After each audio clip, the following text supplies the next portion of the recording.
Bom, uma pesquisa preliminar realizada pela Unesco Brasil aponta que mais da metade dos estudantes estão insatisfeitos com o novo modelo de ensino médio. O nível de insatisfação cresce ainda mais com os gestores e principalmente os professores. E para comentar as principais mudanças e o que pode estar causando essa insatisfação, nós vamos conversar agora com a diretora do Centro de Políticas Educacionais da FGV, Cláudia Costini. Tudo bem, Cláudia? Muito obrigada pela participação aqui no Jornal da Manhã de hoje. Prazer falar contigo. Prazer falar com você, Paula, Rafael Colombo e com a audiência da Jovem Pan. Prazer falar com vocês. Prazer é nosso. Cláudia, já começo te perguntando o que deve estar causando toda essa insatisfação desses estudantes. Será que foi a pressa da aprovação desse novo ensino médio, a celeridade, não ter conversado direito com os docentes, com quem participa mesmo desse meio da educação? Olha, infelizmente a questão é complexa. Ela deve ser votada na Câmara dos Deputados hoje, então é bem oportuno estarmos discutindo isso.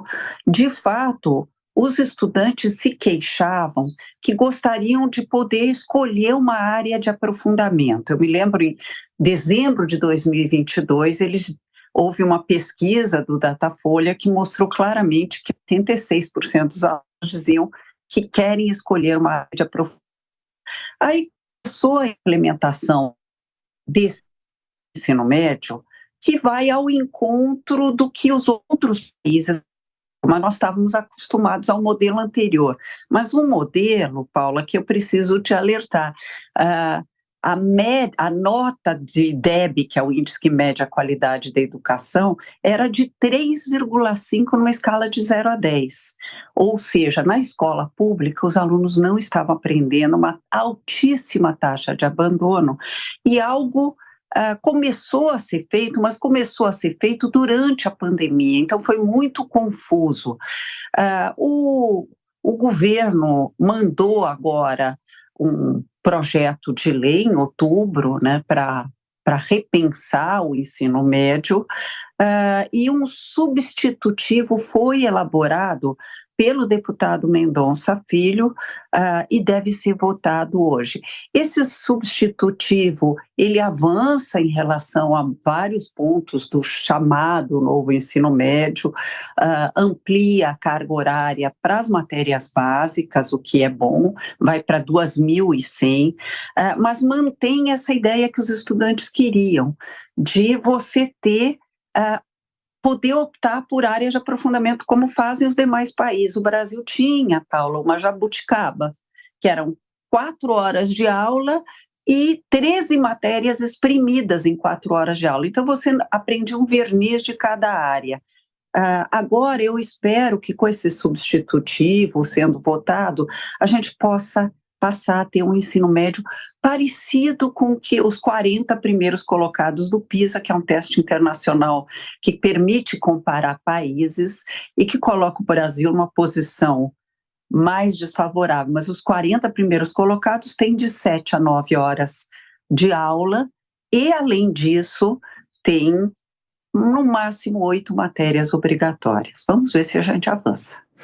Cláudia, bom dia. Na aprovação da primeira versão da reforma do ensino médio, alguns governadores reclamaram de falta de tempo e falta de dinheiro para uma adaptação da grade curricular, ou seja, uma desconexão entre o que foi aprovado lá em Brasília e a prática. Dessa vez, essa distância diminui se passar esse projeto relatado pelo ex-ministro Mendonça Filho? Vai ficar mais fácil para o governador e até para a escola privada, né, para a escola particular, colocarem isso na prática do cotidiano dos estudantes? Eu acredito que sim. O Brasil às vezes surpreende e, nesse caso, eu acho que houve um certo diálogo que permitiu um aprimoramento da versão anterior, de 2017, mas sem perder o que ela trazia de rico, que é a ideia de o aluno poder escolher um pouco sem perder, ao mesmo tempo, conhecimentos básicos. Eu acho que avançou e eu estou otimista para hoje. Bom, Roberto Mota também participa dessa entrevista. Mota, sua pergunta? Acho que o Zé Maria. O Zé Maria e o Felipe Monteiro. Zé Maria vai primeiro? É o Zé Maria primeiro? Zé Maria, então, primeiro. Muito bom dia, professora, ministra Cláudia. Bom dia. Olha, a grande novidade na educação brasileira, que eu entendo, é uma avaliação minha, é Paulo Renato. Aquela história de todos na escola, que foi muito importante. O segundo passo não foi dado, que é a qualidade na escola. Isso, para mim, é a grande deficiência da educação brasileira. O governo anterior se preocupou muito com a educação e não criticou o método atual, fez sobre Paulo Freire e tal, mas não colocou um método. É preciso um método, qualquer que seja ele. Qual é, professora, a sua avaliação sobre o método de ensino no Brasil e se existe uma proposta de método novo? Olha, é importante observar que o melhor ensino médio brasileiro, e já há alguns anos, considerando o nível socioeconômico, é o de Pernambuco. O que eles fizeram? Progressivamente começaram a reproduzir o que os países que têm bons sistemas fazem. Aumentar a carga horária, né? Então ampliar a carga horária. O Brasil tem uma certa, digamos assim, jabuticaba, que é achar que em 4 horas a gente aprende o que os outros países levam de 7 a 9 horas. Você conseguir ter um ensino que leve o aluno a pensar, não é a decorar a visão de mundo do seu professor, a ser um pensador independente. E eles, ao longo de 10 anos, foram colocando toda a rede estadual em tempo integral, com uma proposta em que o aluno escolhia algumas coisas, mas era exposto a excelência acadêmica, e com isso viraram o melhor ensino médio. O que tem acontecido nos últimos anos é que progressivamente vários governos estaduais começaram a replicar o que Pernambuco tinha feito. Paraíba, Ceará, Espírito Santo, o próprio estado de São Paulo vem caminhando nessa direção. Mudança em educação, e aí acerta o ex-ministro Mendonça Filho, quando diz, você tem que ter um processo de ensino que dialogue com os tempos contemporâneos e com o que fazem bons países que têm bons modelos. Felipe Monteiro. Professora Cláudia, prazer recebê-la aqui no programa, não é? Minha pergunta vai no seguinte sentido, né? As pessoas, quando criticam a educação no Brasil, elas costumam comparar o Brasil no ranking do PISA, né? Mas é bom lembrar que o Brasil, por ser um país pobre, investe muito pouco, ou investe menos em educação do que os outros países da OCDE, não é? O nível de investimento que a Inglaterra investe... Felipe... Alô, tá me ouvindo? Não, a Cláudia Costin não está te ouvindo. Infelizmente, nós perdemos a conexão com ela.